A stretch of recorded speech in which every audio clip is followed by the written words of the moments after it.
최근 기업 분야에서 ESG 경영이 관심을 받고 있습니다. 한 회사가 지속적으로 운영되고 발전을 하려면 E, 환경을 생각해야 하고, S, 사회에 기여를 하고, G, 기업 구조가 명확해야 된다라고 설명을 하고 있습니다. 환경 보호를 오래전서부터 이야기했는데, 앞으로의 회사 또는 기업은 환경 보호를 하지 않으면 존속할 수 없다라는 이러한 사실을 직시하는 것은 굉장히 의미가 있습니다. 성경은 환경을 피조물이라고 표현을 합니다. 피조물은 하나님에 의해서 지음받은 존재다. 성경에만 나오는 독특한 신앙 용어입니다. 성경은, 그리고 하나님은 이 땅의 모든 것이 하나님께 지으셨다. 그렇게 출발을 하십니다. 성경에서 말씀하시는 피조물은 인간, 지구, 그리고 해와 달을 포함한 우주를 말합니다.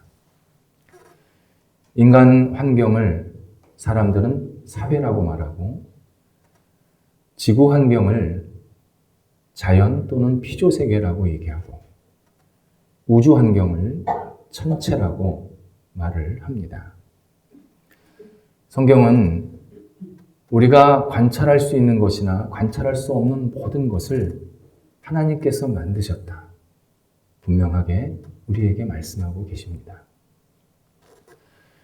그런데 어떤 사람들은 지구와 우주에 대해서 조금 왜곡되고 그릇된 견해를 가지고 있습니다. 먼저, 지구와 우주는 인간이 마음껏 쓰는 것이지 거기에 어떻게 되든 망가지든 못 쓰게 되든 아무런 관계가 없다라고 생각하는 사람들이 있습니다. 이들은 지구와 우주를 통해서 자기의 이익만을 생각하는 아주 계산적인 사람들입니다. 하지만 빌린 물건을 내가 함부로 쓰고 돌려주는 것은 예의가 아닙니다.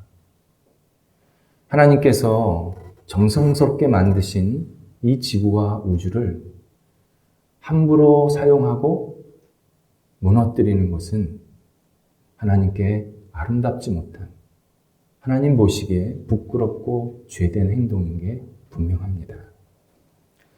뿐만 아니라 지구와 우주가 잘못되면 그 피해는 고스란히 인간에게 올 수밖에 없다는 것은 당연한 귀결입니다. 또 하나는 지구와 우주는 무한히 진화할 것이라 주장하시는 분들이 있습니다. 진화론자들이 그렇습니다. 지구와 우주는 시간이 가면 갈수록 완벽하게 진화하고 그 안에 살고 있는 인간도 완전하게 진화할 것이라고 기대를 합니다. 만약 이들의 주장을 그냥 받아들인다면 지구와 인간은 진화한 지 수백만 년이 지났습니다. 그런데 과거 어떤 시대의 사람들보다 지금의 사람들이 더 탐욕적이고 더 악행이 많습니다. 과거에는 그런 제목도 없는데 요즘에는 그렇게 많은 제목들이 붙여져 있습니다. 지구도 과거보다 지금이 훨씬 더 오염되고 공해가 많아졌습니다.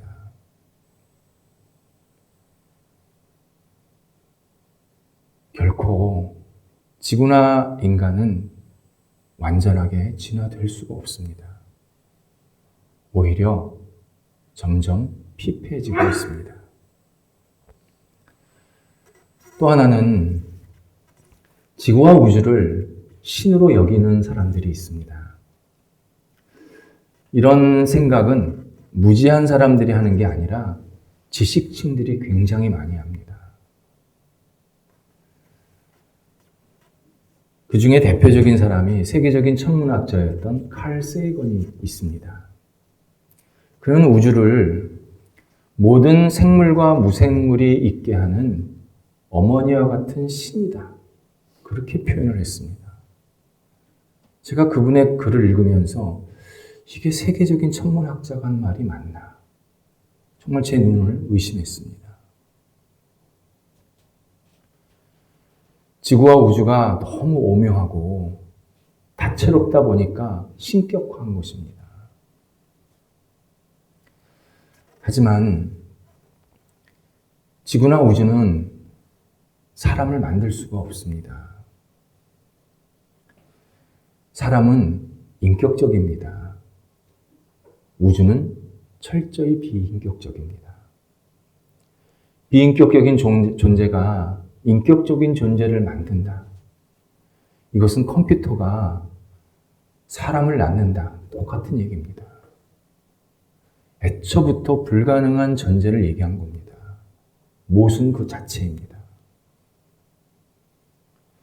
물론 존재한다는 것은 누군가 만든 이가 있다라는 뜻입니다. 음식이 있으면 요리사가 있는 거고 물건이 있으면 제조자가 분명히 있습니다. 그리고 만든 이는 피조물보다 훨씬 지혜롭고 유능하고 섬세하고 계획적이어야 합니다. 그래서 그것을 잘 계획하고 가꾸고 만들어서 어떤 최종 결과물을 나타낼 수가 있습니다. 그래서 성경은 세상에서 최고의 인격자이시고 전능자이시고 위대하신 하나님이 인간과 지구와 우주를 만들었다고 계속 강조하고 있습니다. 그 어떤 존재도 이 땅에 있는 모든 것을 만들 수 있는 존재는 없다. 오직 여호와 하나님만이 인간과 세상을 만들었다. 계속 강조하고 있습니다. 그런데 오늘 본문에는 더 우리를 감격하게 만드는 굉장히 의미 있게 생각하게 하는 내용을 소개해주고 있습니다. 바울이 19절에서 피조물, 여기서는 지구와 우주입니다. 지구와 우주가 하나님의 자녀가 나타나기를 고대하고 기대하고 있다라고 말해주고 있습니다. 사람이 예수 그리스도를 믿으면 지금도 구원은 받지만 나중에 최종 구원, 최종 영생, 최종 회복이 일어나는 시간이 있습니다. 그런데 그 시간을 지구와 우주도 기다리고 있다는 겁니다. 지구와 우주도 하나님에 의해서 구원자에 의해서 구원받기를 갈망하고 있다는 뜻입니다. 놀라운 말씀입니다. 사람들은 지구와 우주를 통해서 돈 벌 생각만 하고 그걸 신격화하기에 정신이 없는데 성경은 지구와 우주도 하나님께 구원받을 존재다. 분명하게 말씀해주고 있습니다. 이 말씀은 지금의 지구와 우주는 처음에 하나님이 창조하신 그대로가 아니라는 뜻입니다. 첫 인간 아담과 하와가 하나님께 불순종하고 범죄했을 때 하나님께서 그들을 심판하십니다. 죽음에 이르렀고 고통하고 평생 살면서 고생을 하게 되었습니다. 그런데 하나님은 창세기 3장 17절에서 너로 인하여, 곧 사람으로 인하여 이 땅도 저주를 받을 것이다. 땅, 곧 지구와 우주도 심판하셨습니다. 비록 우주는 죄를 짓지 않았지만 인간이 죄를 지어서 같이 인간과 함께 황폐화되고 피폐해지고 점점 망가지게 되었다. 그렇게 하나님께 심판을 받았다라고 성경은 우리에게 말씀해주고 있습니다. 그래서 지구와 우주는 지금의 모습이 아니라 점점점 더 망가지고 피폐해지는 모습대로 계속 갈 수밖에 없다고 바울은 설명해주고 있습니다. 이것을 20절, 21절에서 세 단어로 표현합니다. 먼저 허무함입니다. 허무하다라는 것은 미끄러지는 겁니다.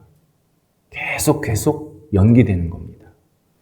운동선수가 11월 14일 시합이 있습니다. 그 소식을 듣고 1년 동안 열심히 땀을 흘리면서 훈련을 했습니다. 근데 당일 아침에 시합이 1년 연기됐습니다. 통보를 받습니다. 다시 운동선수가 1년 동안 열심히 준비합니다. 근데 또 당일 아침에 1년 또 연기됐습니다. 이게 허무함의 본질입니다. 하나님께서 세상을 처음 창조하셨을 때 동물들은 마음껏 자유롭게 다녔습니다. 식물들은 자기 본질에 맞게 꽃을 마음껏 피웠고 열매를 마음껏 맺혔습니다. 그런데 범죄한 인간 때문에 함께 심판을 받은, 저주를 받은 지구와 우주가 어느 순간서부터 망가지기 시작합니다. 동물이 병들기 시작합니다. 동물들이 서로 잡아먹고 잡아먹히는 천적관계가 생깁니다. 식물이 한번 잘 쓰면 옆에 있는 식물들은 제대로 자라지를 못합니다. 일례로 올해 배추값이 굉장히 비싸진다고 합니다. 땅에 1년 동안 열심히 키워냈는데 무름병이 생긴 겁니다. 저도 처음 알았습니다. 무름병. 진짜 물러지는 거랍니다. 배추에서 냄새가 나고 배추에 힘이 없는 겁니다. 그러니까 배추가 열심히 땅이 키워놨지만 실제로는 먹을 만한 게 없는 겁니다. 허무함의 대표적인 현상입니다.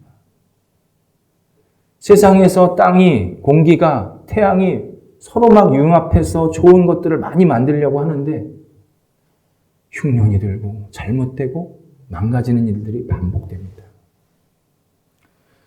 두 번째는 썩어짐입니다.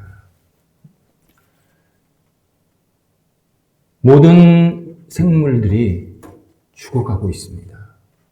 썩고 있습니다. 소멸되고 있습니다. 점점 먼지로 흩날리고 있습니다. 방향이 정해졌습니다. 우주나 지구에 있는 그 어떤 것도 영원한 것은 없습니다. 서서히, 우리 눈에 안 보일 뿐이지 서서히 소멸되는 과정 속에 지금 있습니다. 그래서 환경보호를 그리스도인은 잘 생각해야 합니다. 환경보호 당연히 해야 합니다. 그런데 환경보호가 신을 보호하는 건 아닙니다. 일부 환경론자들이 하나님을 쏙 빼고 환경만 계속 얘기를 합니다. 이것은 마치 인권을 얘기하면서 하나님 빼는 거랑 똑같습니다. 사람이 왜 다른 사람을 존중하고 왜 환경을 보호해야 할까요?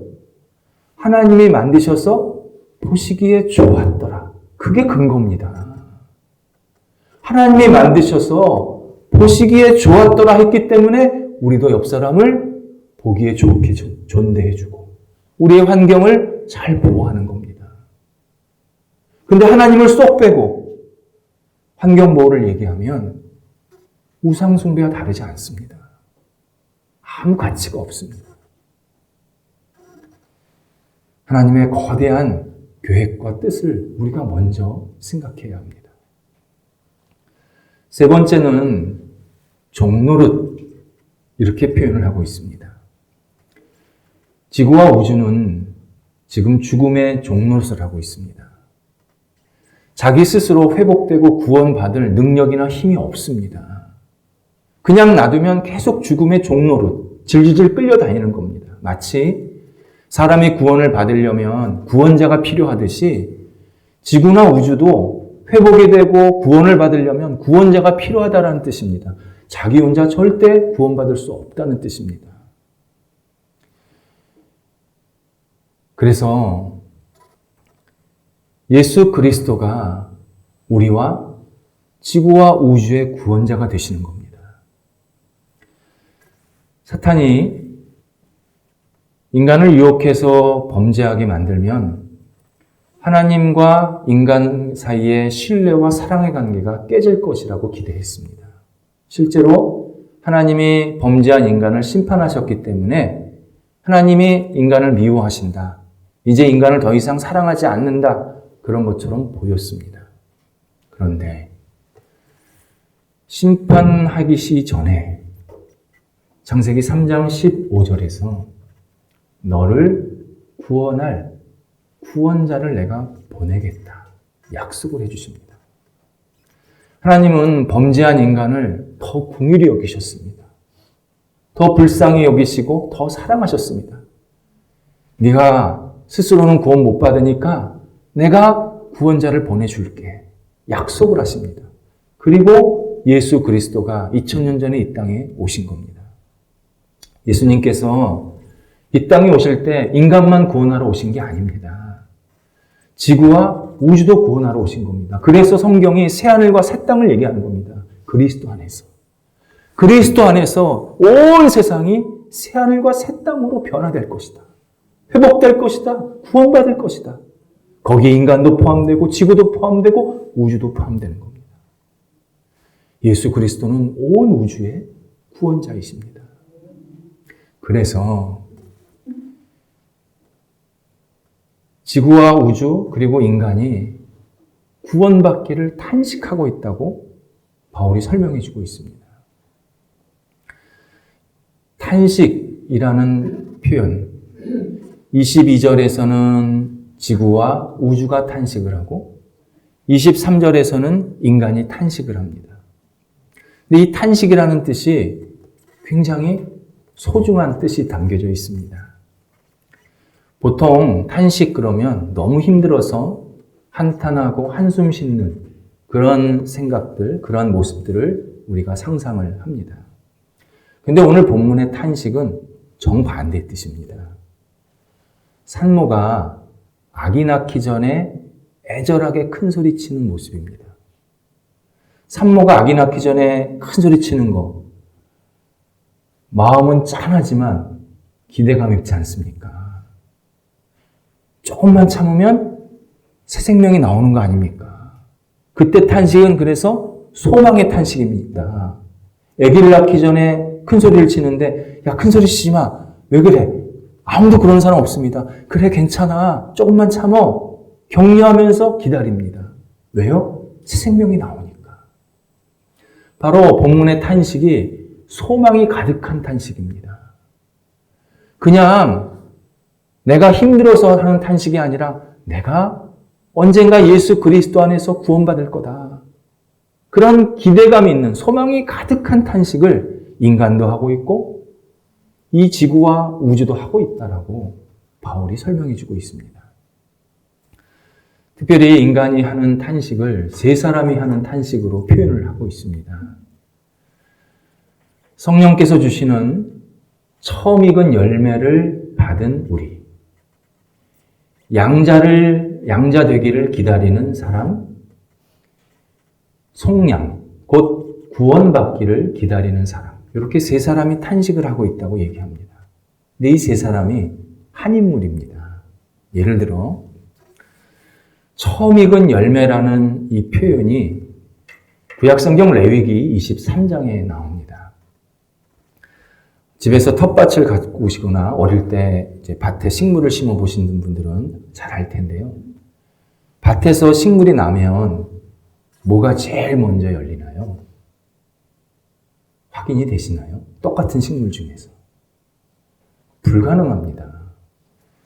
땅 속에 있는 식물도 있고 땅 위에 있는 식물도 있고 그리고 24시간 하나하나 식물들을 다 관찰을 해야 거기서 뭐가 제일 먼저 열렸는지를 알지 않습니까? 그거 어떻게 가능합니까? 그건 불가능합니다. 그래서 농부가 밭에 식물이 곡식이 열리면 일부분을 뱁니다. 이것을 제사장에 가져가면 제사장이 그걸 받아서 하나님께 드리면서 감사 예배를 드립니다. 그러면 하나님이 그 식물을 보시고 그 곡식을 보시고 기뻐하시면서 구별하시고 거룩하게 만드시면서 받으십니다. 이게 처음 익은 열매의 개념입니다. 이걸 딱 뽑아서 처음 익은 열매가 아니라 드리면 기쁘게 받으신다. 결국 처음 익은 열매를 받은 우리라는 건 뭐냐면 부활한 사람을 말하는 겁니다. 하나님께서 나중에 우리가 예수 그리스도를 믿을 때 우리를 부활시키셔서 완전히 새로운 사람이 되게 하십니다. 여러분, 그래서 지금 몸이 아프시고 불편하시고 힘드셔도 조금만 참으세요. 조금만. 우리 다 완벽한 사람 됩니다. 우리가 상상하지 못하는 정말 온전한 사람으로 부활시키십니다. 그래서 하나님이 받으시고 하나님과 영원히 같이 살게 하십니다. 이게 처음 익은 열매입니다. 처음 익은 열매를 받은 우리, 양자 되기를 기다리는 사람, 속량, 구원받기를 기다리는 사람은 모두 부활한 사람을 말합니다. 이 부활한 사람이 바로 하나님의 구원을 기다리고 있다. 당연한 거 아닙니까? 내가 부활을 했는데 구원까지 같이 있는 거니까. 그만큼 예수 그리스도 안에서 우리가 반드시 회복되고 구원받을 날이 있을 것이다. 인간도 지구도 우주도 반드시 그럴 날이 있을 것이라고 성경이 오늘 우리에게 말씀해 주고 있습니다. 사람들은 인간의 힘으로 영생 그리고 부활을 꿈꿔 왔습니다. 가난하고 힘들었던 사람들은 이런 생각을 잘 안 했습니다. 근데 좀 살만하고 여유가 있던 사람은 다 이런 생각을 했습니다. 예를 들어 수천 년 전에 이집트 사람들, 그때 최강대국이었습니다. 이집트가. 영생을 꿈꾸면서 피라밋을 만듭니다. 엄청난 시간과 비용을 들여서요. 지금도 불가사의 아닙니까? 중국의 진시황은 영생하려고 불로초 찾아다녔습니다. 그리고 죽었을 때 부활을 꿈꾸면서 10만 개의 장병의 상들을 같이 집어넣습니다. 근래에는 조금 여유 있는 사람들이 내가 더 좋은 세상에서 다시 삶이 시작할 수 있게 해달라고 냉동인간을 자처하고 있습니다. 그 냉동인간이 굉장히 비싸더라고요. 저는 그게 한 1,000만 원, 2,000만 원인 줄 알았더니 1, 20억도 아니에요. 훨씬 비싸요. 100억대가 넘어요. 자기가 냉동인간이 돼서 나중에 세상이 좋아지면 다시 살고 싶다. 그런 세상이 됐습니다. 1924년에는 이런 일도 있었습니다. 소련의 공산주의 지도자였던 레닌이 죽습니다. 이때 소련 국민들과 과학자들이 레닌은 다시 살 수 있다. 레닌은 다시 부활할 것이다. 소련의 과학이 다시 부활시킬 수 있다. 그렇게 기대했습니다. 실제로 당시 소련의 과학은 최고 수준이었습니다. 그 시대에. 그래서 만든 게 불멸화위원회입니다. 불멸화위원회라는 것은 사람이 영생을 하고 부활하는 것을 연구하는 기관입니다. 이 일은 인간이 죽음을 거부할 수 있다. 인간이 인간의 힘으로 부활을 이룰 수 있다라는 지독한 오만함을 보여준 대표적인 일이었습니다.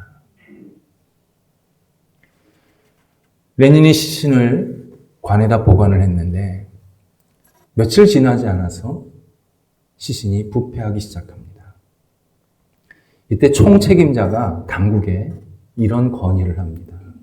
아무래도 독일에서 최근에 만든 고성능의 냉장고를 수입해야겠습니다. 정말 웃지 못할 코미디입니다. 인간이 영생할 수 있다, 부활할 수 있다, 호언장담했는데 그 방법이 냉장고입니다. 성경은 인간의 바람대로 모든 사람이 부활할 것이라고 말씀합니다. 내가 기대하지 않아도, 내가 바라지 않아도 하나님은 모든 사람을 부활하게 하시고 영원한 존재가 되게 하신다라고 말씀하고 있습니다. 오늘 두 번째 읽은 요한복음 5장 24절에서 29절에 의하면 하나님은 지금까지 살았던 모든 인류를 다 부활시키십니다. 성경에 그렇게 얘기하십니다. 그래서 지금 내 삶은 굉장히 소중한 겁니다. 나라는 존재에 그냥 왔다가 없어지는 그러한 먼지와 같은 존재로 끝나는 게 아니라 나중에 내가 하나님 앞에 서야 합니다. 사람들이 있다 없다 뭐 전능하다 아니다 이렇게 막 논란이 많았던 그분 앞에 우리 모두가 여태까지 인류 살았던 모든 사람들이 다 서야 합니다. 나에게 주신 이 생명은 하나님이 딱 한 번 주신 기회입니다. 하나님 앞에서 바르게 설지 아니면 잘못되게 설지 딱 한 번 주신 기회입니다. 이때 부활을 할 때 하나님을 믿지 않고 하나님을 거부했던 사람은 심판의 부활, 형벌의 부활이 되게 하신다고 말씀합니다. 사람들이 생각했던 영생과 부활이 영원토록 불행하고 고통이 임하는 그러한 부활로 하나님께서 만드시겠다고 말씀합니다.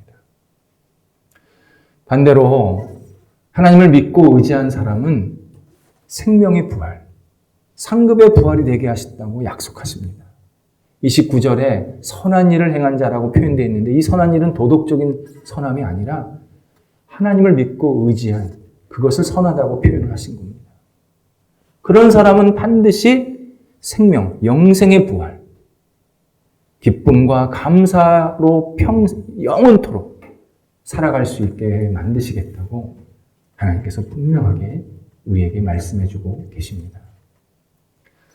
그래서 그리스도인들은 소망의 사람들입니다. 적어도 내가 예수 그리스도를 믿고 있다 그러는 것은 최고의 소망을 갖고 사는 사람들입니다. 그 소망은 태도와 내용 두 가지가 담겨 있습니다. 우리가 소망하는 태도는 막연하게 기대하거나 느낌이 아닙니다. 믿음입니다. 예수 그리스도가 우리를 위해서 십자가를 지셨듯이 우리가 그분을 믿기에 결국 우리는 예수 그리스도 안에서 새로운 생명과 부활을 얻을 것이라는 이 믿음으로 가득 찬 소망이 우리가 가진 소망의 하나입니다. 또 소망의 내용은 쓰레기나 신기루나 그림자가 아닙니다. 그냥 소망을 갖다 보니까 뭐 좀 잘 살고 좀 건강해지고 좀 지금보다 형편이 나아지고 이 정도가 아닙니다. 완전한 부활, 영원한 생명, 세상을 창조하신 그 하나님과 함께 온전한 몸으로 영원히 같이 사는 영생의 부활. 그것이 우리의 소망의 내용이고 핵심입니다. 이런 소망을 갖고 사는 사람들이 바로 그리스도인들입니다. 그래서 이런 소망을 가지고 살면 세상 사람들, 하나님을 믿지 않고 또는 그냥 세상 사는 게 다라고 생각하는 사람들과는 조금 다른 삶을 살게 됩니다. 24절에서 이 땅에 소망을 두지 않는 사람이 됩니다. 그리스도인은 세상의 변화, 세상의 발전을 위해서 하나님이 주시는 달란트와 능력을 가지고 최선을 다하고 헌신하는 사람들입니다. 여태까지 그리스도인만큼 열심히 산 사람들이 없습니다. 역사를 쭉 읽어보면 열심히 산 사람들을 딱 보면 신앙인들이 많습니다. 대부분입니다. 적어도 그리고 신앙의 영향을 받은 사람들이 대부분입니다. 그리스도인만큼 이 땅에서 이렇게 충성스럽게 살아가는 사람들이 없습니다. 그런데 그리스도인들이 그렇게 노력은 하지만 세상이 천국이 되지 않는다는 사실을 분명히 아는 사람들입니다. 가난한 사람들을 위해서 열심히 돕지만 마지막 날까지 가난한 사람은 없어지지 않을 것이다. 분명히 아는 사람들입니다. 의학을 발달시키기에 정말 밤낮 없이 연구도 하는 사람들이지만 인간이 가진 병을 다 해결할 수 없다는 것을 분명히 인식하는 사람들이 그리스도인들입니다. 그래서 그리스도인들은 그런 현실을 보면서 내가 이 땅에 대해서 소망을 두면 안 되는구나. 그런 간절함, 하나님을 바라보는 믿음이 더 깊어집니다. 우리가 이 땅에서 열심히 살다 보면 왜 집착하는 생각이 들지 않습니까? 근데 그리스도인들은 이 땅의 현실을 알기에, 그 내면, 그 본질을 알기에 열심히 살지만 이 땅에 집착하지는 않습니다. 그래서 그리스도인은 내게 주어진 일이 보이면 미루지 않습니다. 그냥 합니다. 사랑할 시간이다? 사랑합니다. 이 일을 해야 된다? 그냥 합니다. 좋은 시간, 좋은 구경거리를 가야 된다? 갑니다. 맛있는 음식이 먹어야 되겠다? 먹습니다. 그런 거 미루지 마세요. 그거 아십니까? 놔두면 썩는다는 거. 하나님이 지금 나한테 주신 기회 기쁨으로 만끽하셔야 합니다. 내가 쓰고 먹어야 그게 내게 되는 겁니다. 그것이 이 땅에 소망을 두지 않고 하나님을 생각하면서 매일매일 내게 주신 시간에 충실한 사람입니다. 나에게 주신 최선을 다해서 살고 하나님께서 부르시면 감사합니다. 그리고 하나님의 품 안에 갈 수 있는 그러한 넉넉함, 그것이 바로 그리스도인들이 가지고 있는 큰 매력입니다. 또 하나는 25절에서 참고 기다리는 삶을 살 줄 알게 됩니다. 그리스도인의 별명이요, 참고 기다리는 사람입니다. 우리가 열심히 일하지만 열매가 안 맺힐 수도 있습니다. 그러면 세상 사람들은요, 하나님 안 믿는 사람들은 막 조급해합니다. 불안해서 어쩔 줄을 몰라 합니다. 그런데 우리는 하나님을 믿기에, 하나님께서 나를 최종 회복시키시고 구원하실 것을 믿기에 지금 가지고 있는 열매 안 맺힐 수도 있겠다. 이게 그 다음 우리 후손들에게 맺힐 수도 있겠다. 마음의 여유를 갖습니다. 때로 하나님의 뜻이라면, 하나님의 계획이라면 나는 일을 준비했는데 하나님은 금방 10개, 100개를 주실 수도 있다. 그러한 가능성도 늘 열어놓고 하나님을 바라보면서 참고 기다릴 줄 아는 그러한 성숙한 삶을 살아가는 사람들이 바로 그리스도인들입니다. 세상은 점점 변해갑니다.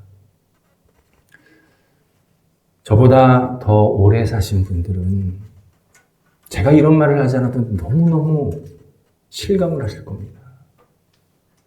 내가 어릴 때와 지금의 세상. 와, 이렇게 될 줄 몰랐습니다. 우리는 작년 초만 해도 세상이 이렇게 변할 줄 몰랐습니다. 코로나가 생긴 지 2년이 조금 돼가는데요. 뒤집어졌습니다, 세상이. 그래서 세상이 변한다고 얘기하지만 성경대로 표현하면 변질됩니다. 그리고 계속 조금씩 혼란스러워집니다. 망가집니다. 단지 우리 눈에 잘 안 보일 뿐입니다.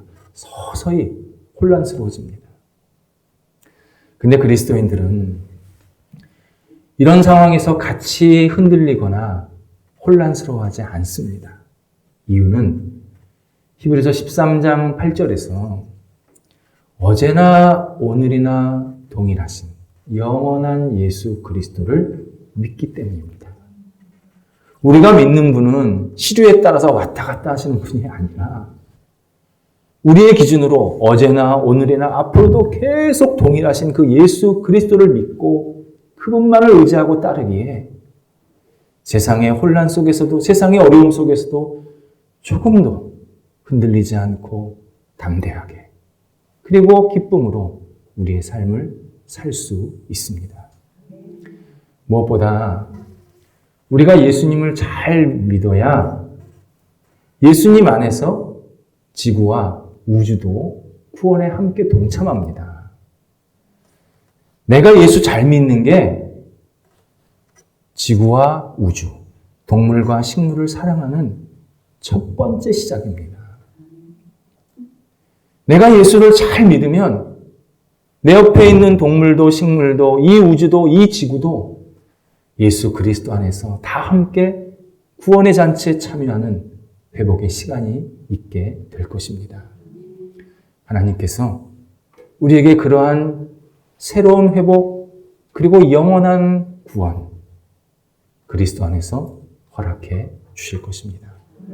기도하겠습니다. 하나님, 저희들과 함께 하셔서 예수 그리스도를 믿게 하시고 온 우주의 구원자이신 주님 앞에 무릎을 꿇고 예배하며 경배할 수 있게 하신 것 감사를 드립니다. 하나님, 저희가 연약한 자리에 있을 때 예수 그리스도께서 저희와 함께 하셨듯이 이 땅 모든 동식물들 그리고 지구와 우주 예수 그리스도 안에서 진정한 회복과 구원의 역사가 나타나도록 인도하여 주옵소서. 저희들이 소망하며 기다릴 때에 하나님 예수 그리스도를 믿는 우리들이 흔들리지 않게 하시고 이 땅을 위해서 하나님의 나라와 영광을 위해서 아름답게 쓰임받도록 인도하여 주옵소서. 예수님의 이름으로 기도드립니다. 아멘.